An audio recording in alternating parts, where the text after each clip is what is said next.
दोस्तों आप देख रहे हैं लालटेन भोजपुरी और आप लोगों का एक बार फिर से लालटेन भोजपुरी चैनल पे स्वागत है।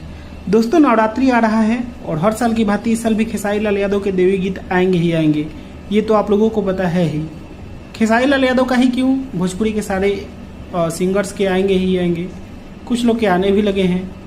खैर चलिए, खेसारी लाल यादव गोरखपुर में है। आप लोगों को पता है संघर्ष 2 के सेकंड शेड्यूल की शूटिंग भी चल रही है गोरखपुर में ही, और वहीं पे दोस्तों खेसारी लाल यादव के देवी गीत के वीडियो का भी शूटिंग चल रहा है साथ साथ में। तस्वीरें निकल कर आई हैं, आप लोग देख सकते हैं। जितने भी खेसारी लाल यादव के देवी गीत हैं, ऑडियो तो हो चुके थे पहले से ही, वीडियो बाकी था जो कि अभी खेसारी लाल यादव बीच बीच में टाइम निकाल कर ही रहे हैं। और बहुत जल्द आप लोगों के बीच, आज 31 तारीख है ना, 5 सितंबर से लेकर 10 सितंबर तक आप लोगों के बीच शुरुआत हो जाएगा, शुभारंभ हो जाएगा देवी गीत का खेसारी लाल यादव का, और गाने रिलीज होने शुरू हो जाएंगे।